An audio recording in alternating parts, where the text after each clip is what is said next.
America इतना powerful क्यों है? वो ना सबसे बड़ा देश है, ना सबसे ज़्यादा पॉपुलेशन वाला देश है। पहले एक टाइम पर जब वो पावर में आया, उस टाइम पे सबसे ज़्यादा दुनिया में इन्फ्लुएंस और जो लोगों पे दबदबा था वो भी उसका नहीं था। तो कुछ नहीं था उसके बाद भी, लेकिन उसके बाद भी आज पूरा देश, पूरा दुनिया उसको सुनता है। हमारा देश भी, हर देश। हमारे ऊपर परमाणु बम मारने आया तो फिर भी दोस्त बनते हैं हम लोग। तो हर देश पे ऐसा ही है। हाँ, जापान को मार के जापान की सिक्योरिटी खुद करता है आज भी। दोनों परमाणु बम जापान पे मारा 1945 में, आज भी जापान की सिक्योरिटी अमेरिका ही करता। तो ऐसा क्यों है? वो क्यों पावरफुल कैसे बन गया इतना? अब देखिए, इसके कई रीजन है। अमेरिका के साथ क्या है ना, एक कहावत कहा जाता है, ज्योग्राफी क्रिएट्स इकोनॉमी। आपकी ज्योग्राफी कैसी है? सिंगापुर में देखिए, सिंगापुर का लोकेशन इतना जबरदस्त है ना कि सारी जहाजें वहीं से जाती है। सिंगापुर में इतनी कम जमीनें हैं ना कि वहां फैक्ट्री जो है वो पानी वाली जहाज पे लगा दी गई है और जहाज को समुद्र में भेजा गया है। लोग ड्यूटी करने छोटी नाव से जाते हैं, आपको पता ही जी। जमीन ही नहीं है वहां पे, इतना छोटा सा देश है। 1965 में आजाद होता है यहाँ पे। तो वहां पे ज्योग्राफी ने इकोनॉमी को क्रिएट किया, लेकिन वहां के जो पॉलिटिशियन है उसको होल्ड करके रख लिया, बचा के रख लिया इस चीज को। ये चीजें अमेरिका के साथ भी होती है। उसके एक तो उसकी जनसंख्या बहुत कम है, 34-35 करोड़ लोग हैं, इंडिया से 3 गुना बड़ा है। आप बस यही चीज इंडिया में सोच के देखिए, आज अगर इंडिया में इतनी ही सब कुछ रहता, कोई चीज चेंज नहीं होती, बट हमारी आबादी 35 करोड़ रहती, तो क्या इतनी समस्या होती? तो ये उसका एक तो एरिया बड़ा है, ठीक है, पॉपुलेशन बहुत कम है और मिनरल रिच है, उसके किसी न किसी एरिया में कुछ कुछ होता है। और वो दूर इतना है ना, इतना दूर है कि उसका दुश्मन बनना बहुत इम्पॉसिबल है। आप वहां तक कैसे पहुंचिएगा? एकदम हाई ग्रेड का मिसाइल होना चाहिए।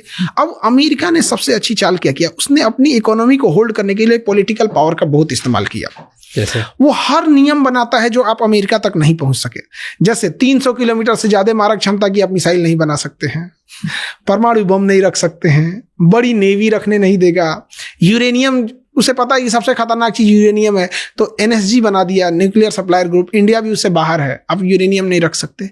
तो हर पॉलिसी उसकी, ये पूरी तरह अमेरिका को सिक्योर करने के लिए काम किया जा रहा है। तो उसका सिस्टम इस तरह से है।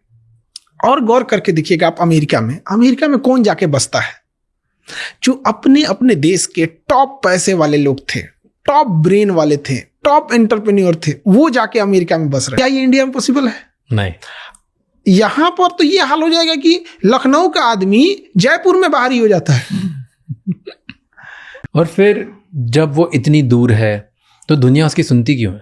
पावर है उसके पास। सबसे बड़ा चीज क्या है, वो ये कंट्रोल करता है कि आप हर घर में क्या क्या यूज हो रहा है, उसको वो कंट्रोल करता है। ये कैसे आया उसके पास? वो सेकेंड वर्ल्ड वॉर के टाइम पे ना वो हथियार बनाता था और ब्रिटेन को हथियार बेचता था।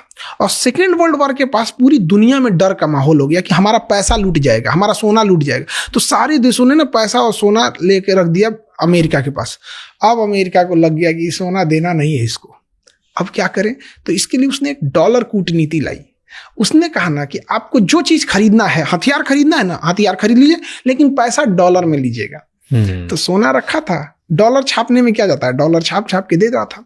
इससे अमेरिका को लगा ना, ये हमारा डॉलर तो छाप देंगे, हमको क्या जाता है, यहीं पैसा देंगे। और यहीं से वो सोचा कि पूरी दुनिया को हम मजबूर कर देंगे कि आप कोई भी चीज खरीदिएगा तो डॉलर में खरीदिएगा। इसके लिए उसका साथ देती है सब सोशल मीडिया।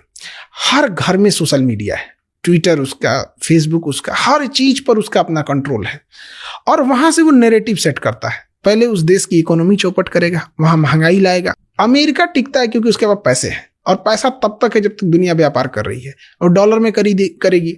और नहीं तो ये इसके पास हथियार इतना बड़ा मार्केट है। आप सोचिए कि जीवन भर अगर हम 100 एकड़ खेती करें, 100 एकड़ जमीन पे जीवन भर खेती करें, हमको उतना फायदा नहीं होगा जितना हम एक तोप बेच के खरीद लेंगे। एक तोप बेचेंगे उतना हो जाएगा। जीवन भर हमने 100 एकड़ पर फूक खेती किया है। जो देश उसके खिलाफ है या जो अंदर से थोड़ा भी उसके खिलाफ पनपेगा, उसके प्रेसिडेंट को रातों रात उठा लेगा। कोई कुछ नहीं बोल सकता है। हम लोग, पूरी दुनिया एप्स्टीन फाइल वालों से कंट्रोल हो रही है, तो हम लोग कोई कुछ नहीं कर सकता। अमेरिका का वेनेजुएला, आप सोचिए कि वेनेजुएला के राष्ट्रपति को उठा ले गया। पूरी दुनिया को यूनाइट होना चाहिए था, पूरी दुनिया को यूनाइट होना चाहिए। नहीं हो पाई क्योंकि डर है उसको। कौन यूनाइट होगा? हम इंडिया कल को पाकिस्तान को हमसे ज्यादा हथियार दे देगा उठा के। F-35 दे दिया पाकिस्तान को उठा के, पूरी समीकरण चेंज हो जाएगी। F-35 दिल्ली के ऊपर उड़ेगा, हमको नहीं दिखेगा। तो हम लोग अमेरिका को ना चाहे डायरेक्ट या इनडायरेक्ट उसको खुश रखना है, उसके पास यही चीजें